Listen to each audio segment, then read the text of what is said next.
Emily and her parents, Tom and Elaine Carter, lived what seemed like an ordinary life until a chilling discovery turned their world upside down, revealing that their quiet daughter was hiding a deadly secret as a ruthless mass killer. The Carter family lived quietly in the peaceful town of Maple Hollow, a place where neighbors greeted each other by name and life moved at a gentle pace. Their home was a neat, white brick house nestled near the edge of a thick forest, with a well-kept lawn and flowering bushes lining the walkways. Tom Carter, a math teacher at the local high school, and Elaine Carter, who ran a small bakery downtown, appeared to have an ordinary family life. Their only child, Emily, was a reserved and intelligent girl who never drew attention to herself.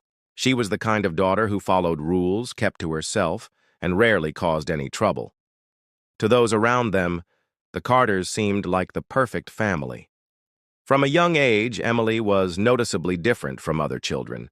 She was quiet, often lost in her own world, and showed a preference for solitude over socializing.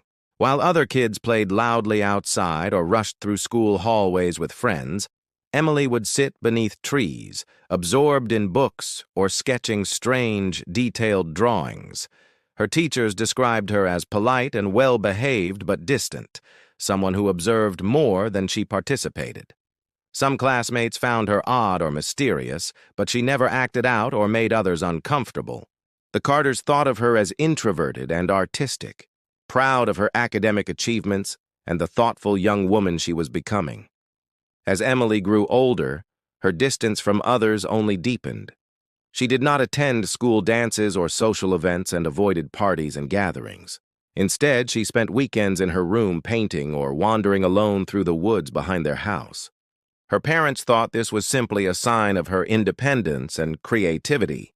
They did not question where she went during these long walks, trusting her to be safe and responsible. Emily always returned home on time, her demeanor unchanged. Tom and Elaine admired her self-discipline and often spoke of her quiet maturity to friends and neighbors. Graduation brought a sense of pride and hope. Emily had earned top grades and was accepted into a prestigious liberal arts college several hours away. The Carters celebrated her achievements with a small gathering of family and friends, showcasing her paintings and beaming with pride. To everyone who knew them, Emily was the shy but gifted daughter ready to embark on a bright future. No one suspected the shadow lurking beneath her calm exterior. Yet Emily had developed a secret fascination with stories of missing persons and unsolved disappearances. She read every news article, true crime book, and online forum she could find, quietly studying cases where girls vanished without a trace. This obsession remained hidden, a private world where she dwelled far from the eyes of her family. The townspeople talked about a recent disappearance of a teenage girl in a neighboring community, expressing sympathy and fear. Tom and Elaine shared those concerns, but never imagined their own daughter could be connected in any way. Life went on as usual, but the quiet undercurrent of something dark was beginning to stir, something that would soon break the peaceful veneer of the Carter family forever. Over the next several years, a disturbing pattern began to emerge in the surrounding counties, one that went unnoticed by most, but was deeply troubling to law enforcement. 7 teenage girls disappeared without a trace, each vanishing from small towns that shared quiet streets, dense woods, and tight-knit communities much like Maple Hollow. These cases baffled police officers who were used to handling isolated incidents, but now faced a series of disappearances that appeared linked. The victims were all between the ages of 15 and 19, seemingly ordinary girls with no known enemies or reasons to vanish. No ransom notes were sent, no demands made.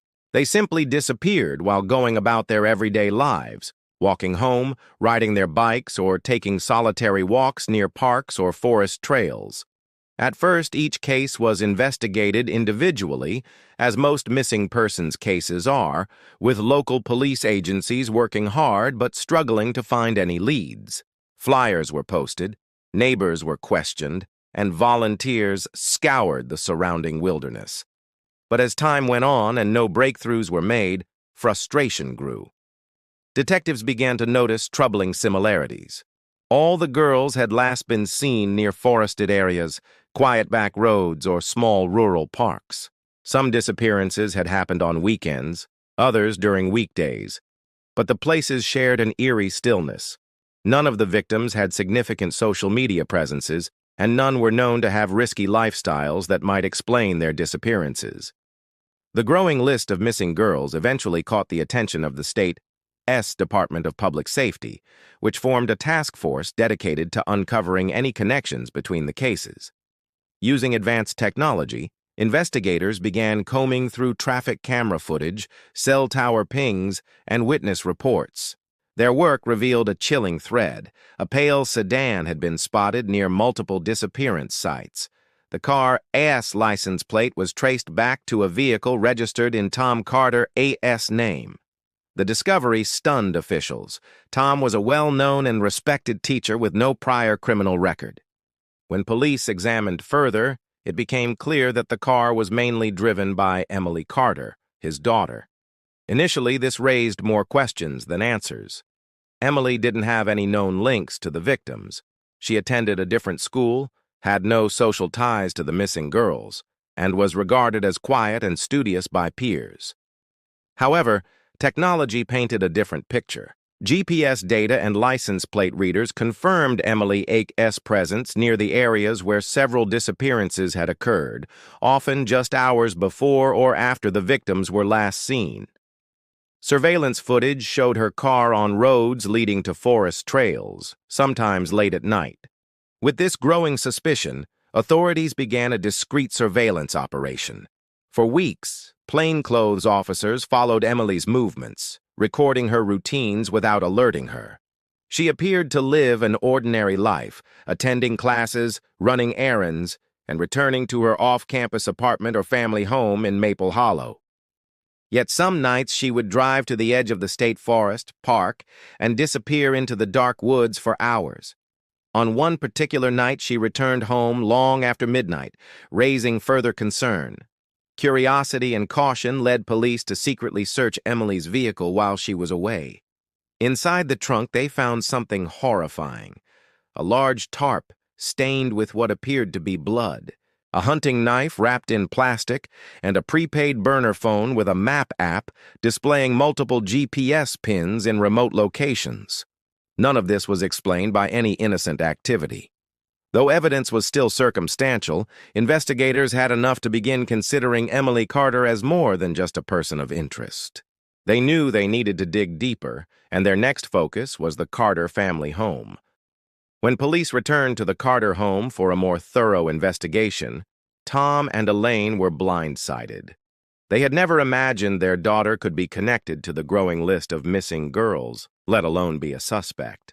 The detectives approached carefully, showing the Carters the evidence they had gathered, hoping to prompt cooperation. The shock on Tom and Elaine's faces was unmistakable, but they remained firm in their belief that Emily was innocent. They described her as a gentle, artistic soul, someone who wouldn't hurt a fly.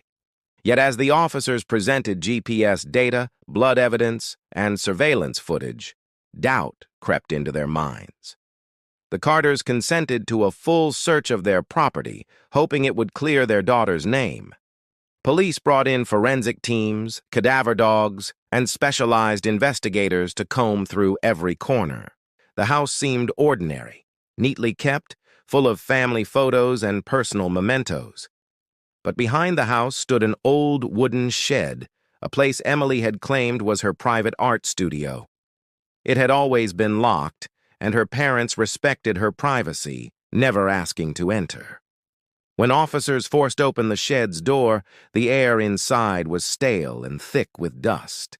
Shelves lined the walls, cluttered with paintbrushes, canvases, and jars of dried paint. Yet, hidden among these ordinary items were collections that chilled the investigators to their core. Carefully arranged on shelves and inside plastic bins were dozens of personal belongings: bracelets, earrings, scarves, and notebooks that had been identified as belonging to the missing girls. Each item was meticulously labeled with names, dates, and locations. Some were sealed in plastic bags, preserved like trophies.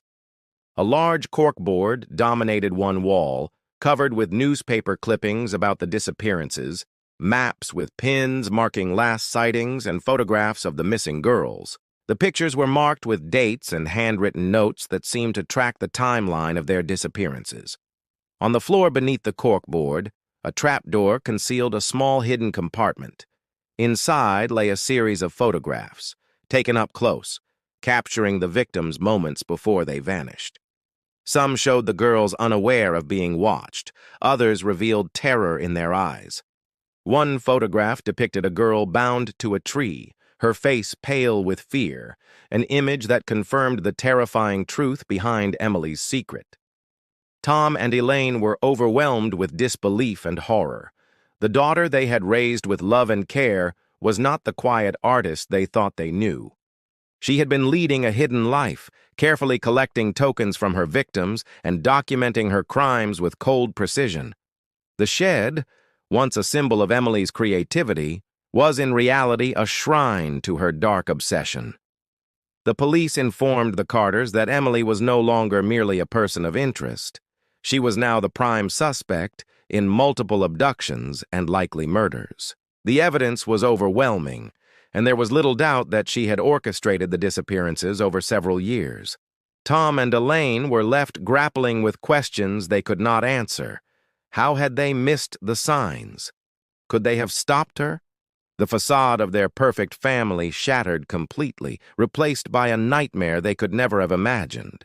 Following the trail of GPS coordinates found on the burner phone, investigators ventured deeper into the dense forests outside Maple Hollow, a place where the trees stood tall and the silence was broken only by the rustle of leaves.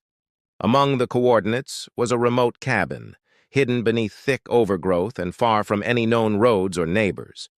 The cabin had no official record of ownership, but after thorough investigation, authorities traced its purchase to a false identity linked to Emily Carter. With a search warrant secured, a team of officers approached the cabin cautiously, aware that what they might find could confirm their worst fears. From the outside, the cabin appeared abandoned and dilapidated, its weathered wood stained by years of rain and neglect. There was no electricity, no running water, and no signs of regular use. Inside, the atmosphere was oppressive. The floor was covered in plastic sheeting, and heavy chains were bolted to the walls, suggesting a grim purpose. Various tools were scattered on a crude wooden table, tools that seemed designed for restraint and control rather than any practical use. The faint smell of decay hung in the air, and closer inspection revealed dried blood stains on the floor and on some of the tools. Forensic teams collected hair samples later confirmed through DNA testing to belong to one of the missing girls. Outside the cabin, specially trained cadaver dogs led investigators to a series of shallow graves hidden beneath layers of leaves and loose soil. In total, 7 graves were uncovered within a small radius of the cabin, each containing the remains of one of the missing teenagers. The discovery was grim confirmation of the scale of Emily's crimes, stretching back over several years. Autopsies revealed that many of the victims had suffered before their deaths, though the details were left to forensic experts and were not fully released to the public. Among the most chilling finds was a leather-bound journal, locked inside a rusted box concealed beneath a loose floorboard. The pages were filled with meticulous notes written in Emily's neat handwriting. She documented each abduction with clinical precision, how she selected her victims, how she planned their capture, and how she avoided detection by police. She described the fear in her victims' eyes, but with no trace of empathy or remorse. The journal referred to the girls not by their names, but by numbers, stripping away their humanity and reducing them to mere subjects in her dark experiment. At the end of the journal was a list of future targets. Some names were familiar, classmates from her college, neighbors, and acquaintances. Others were strangers who had crossed her path briefly. Some entries had dates and check marks suggesting a disturbing plan for continued violence. Despite the overwhelming evidence, Emily showed no emotion when she was arrested at her apartment days later. She did not resist. nor did she offer any explanation for her actions. To investigators and those following the case, her calm demeanor was perhaps the most unsettling aspect. She appeared detached, as if the weight of her crimes was a distant concern. The discovery of the cabin and graves not only confirmed Emily Carter as the perpetrator behind the string of disappearances, but also revealed the terrifying extent of her calculated cruelty. The quiet girl who had seemed so unassuming was in fact a predator who had hidden her darkness in plain sight. The case shocked the community and became a stark reminder that evil can lurk where it is least expected. The trial of Emily Carter gripped the nation, drawing intense media coverage and public fascination. Courtrooms were packed with victims' families, journalists, and curious onlookers eager to witness the unraveling of a case that had stunned a peaceful community. The image of the shy, unassuming girl who had once blended seamlessly into small-town life was forever transformed into that of a cold, calculating killer. The prosecution presented a mountain of evidence: the photographs, personal items in the shed, the leather-bound journal, the burial sites, and forensic DNA linking Emily directly to the victims. Every detail painted a picture of meticulous planning and ruthless execution. Psychologists called to testify described Emily as a calculated psychopath who lacked empathy and moral understanding. Her academic success and quiet demeanor had been weapons, allowing her to evade suspicion for years. Unlike many serial killers who exhibit violent outbursts or obvious warning signs, Emily's crimes were marked by calm precision and emotional detachment. The experts explained that she viewed her victims not as people, but as objects in a game she controlled. This clinical detachment made her all the more dangerous. Throughout the trial, Emily maintained an eerie silence. She never showed remorse, never pleaded for forgiveness, nor offered any explanation for her horrific actions. When given the chance to speak before sentencing, she declined, leaving the courtroom in stunned silence.